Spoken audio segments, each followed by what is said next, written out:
Hey there, I'm Charles, and you're listening to the Foster Dad Directive podcast, where we are going to explore the foster care system.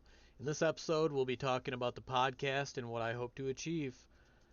If you're watching on YouTube right now, you'll see my notes in front of me. That's what I'm going to riff off from. So you'll be able to see exactly what I'm looking at, any of my misspellings, anything like that. If you have any suggestions on anything else I could put up here, I thought about video games, but then we run into copyright issues and stuff like that. And if I ever get listeners, I'll look more into lighting and stuff like that. So for the time being, unfortunately, it's going to be a little low budget just while I get off the ground. So why am I doing this podcast? It's because I'm fully fed up with the system. I've been a foster parent for about 2.5 years now, and during that time, I've watched it fail each kid in our care and us as foster parents repeatedly. I'm essentially hoping that if I start to make enough noise, that maybe some change will come, or at least I will be able to help others in the system, or gather resources and stories from other people and be able to share them and make them more well known. I've currently reached out to two politicians here in Michigan. The Ottawa County Representative Luke Meerman's staff was actually extremely helpful. They listened to my concerns, my stories. They gave me some resources. They unfortunately weren't able to help me because they are not the politicians for where I live. I ended up reaching out to Phil Skaggs, who they suggested, but he never returned my email, so I think it might be because I'm out of his jurisdiction too. So I'm going to try to reach out to John Fitzgerald and hopefully see if maybe he responds. So, what is the Foster Dad Directive? I'm hoping that it'll be a weekly podcast about my experience as a foster dad, including the chaos like placements, issues with the agency, which is a huge one, policy stupidity, resources or lack thereof, and hopefully in the future stories from other foster parents, foster kids, and other various professionals that may be more versed in this chaos than I am. I've been fostering for over 2 years now, essentially 2.5 since about February of 2023, I think is when we got our first kid. And I've experienced an entire lifetime in that period. It has been exhausting.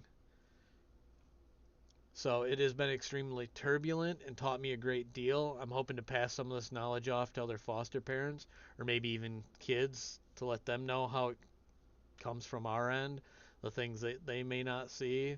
And if anyone is struggling or unsure where to go or think they're alone, I'm hoping this will show you that you're not, that there are resources out there. You can reach out to me if I don't have an answer. I'll try to spend time looking for it or at least try to lead you in the right direction. I'm hoping to gather resources like that that'll help parents and kids be more successful and get the help that they both need and deserve. You are entitled to various things, especially as a foster kid.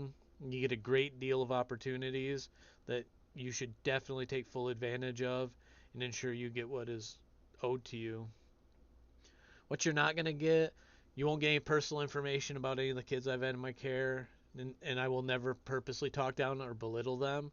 If I have anything that I say that sounds negative, please understand that it's not exactly because I'm upset at them or hold any ill will against them.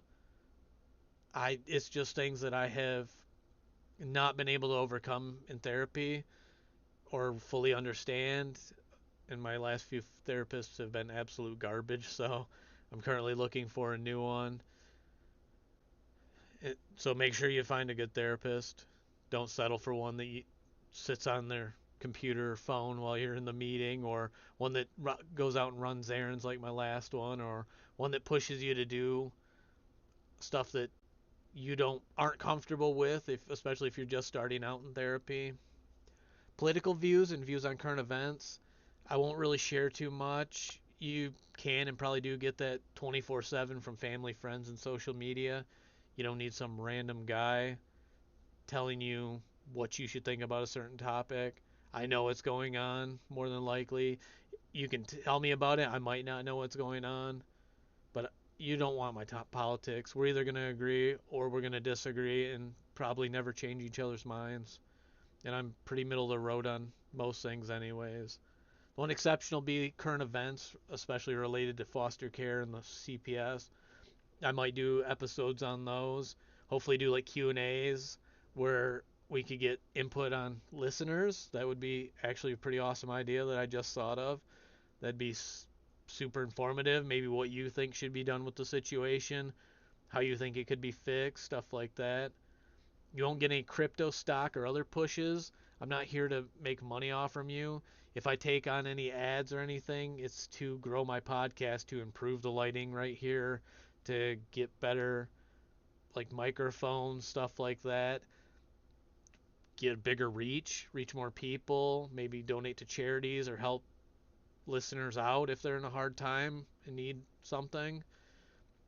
You also won't get any chewing, drinking, burping, or farting on the mic. I absolutely hate that in podcasts. It drives me absolutely insane, and I've either quit podcasts altogether or skipped episodes because of it. I don't want you to have to deal with it. So overall, if you're either a foster parent or a foster kid, please don't allow yourself to be taken advantage of or walked on. I know the agencies, at least ours, has pretty much lied to us. I actually found out about the MCL, which is foster parents' rights. I'll do an episode over it. But no, you do have rights as a foster parent and foster kid. So look into it. It'll vary between states, counties, even, I'm sure. Just look into it and find out information that you can use to your benefit. Your well being and mental health matters, especially like talking about therapy. You deserve to be respected and treated with in a polite manner. I mean, it's already a very stressful time, especially for foster kids. I mean, we've had issues where we've asked to meet with a foster kid so they're comfortable coming into our home, been ignored completely, and then one day they're like, we need to get them into a home, here you go, after we asked specifically for that not to happen. So use your voice in a respectful manner. That's the biggest one. We've had foster kids who have had valid complaints and just wanted to cause a ruckus and didn't go about it in a respectful manner, and unfortunately it just ended up getting them labeled as a problem, which is the last thing you want, especially if you're a good kid. You don't deserve to be treated like that. So just be respectful and keep making noise until somebody listens. If you talk to enough people, eventually you're going to find somebody with more power that can help make sure you're protected. Like I was saying, you especially need to do this if you're a foster kid. Don't let the system and cruddy foster parents break you down. I know there's a stigma of all foster parents do it for the money. Not all of us do. I promise. And even when it doesn't seem like we're doing anything, we're trying. I've tried with some of the kids extremely hard and just wanted to make differences in their lives, and then it just didn't work out for one way or the other. I'll go over all my stories and share everything with you. If there's anything you have, suggestions you have for the podcast, such as my speech, I know kind of stutter over words. I'm a very introverted person, so this is out of my realm of comfort essentially. So I kind of want to keep the ball rolling. I'm going to try to edit what I can, especially long silences or if I forget to bring up a resource and have to look it up.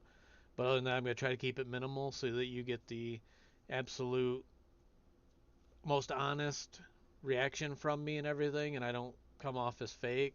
I might, if I ever get to the point where I have somebody edit it and make it a lot nicer, that would be awesome. But for the time being, unfortunately, I don't think it'll come to that. If this sounds like something you're into, then please like, subscribe, share it with your friends. If it's not something you could use, but you think, hey, I have this friend or family member that could definitely use this, please let them know. You can email me at fosterdadddirective@gmail.com with any feedback, ideas, stories. If you don't like the podcast and you have constructive criticism, you're never going to listen again, but you want me to change something for others who might listen to it, please send that over. If it's constructive and not just you're a moron who makes a bad podcast, I will definitely take it into consideration. And if you share any like resources with me, I will make sure you get credit for it and everything like that. The last one I have been bouncing around is potentially the slogan for the podcast. hopefully all remains quiet on the foster front, especially like court cases, doctor's appointments. I hope you get a chance to just sit back, relax, unwind, clear your head, and make sure you take out time for yourself and your mental health because you definitely matter. And I want to thank you so much for listening to the podcast. I really hope something comes of this and I'm able to help out somebody. It would essentially make me not feel so bad about my life and all the crazy twists and turns it's taken. Have a wonderful rest of your day.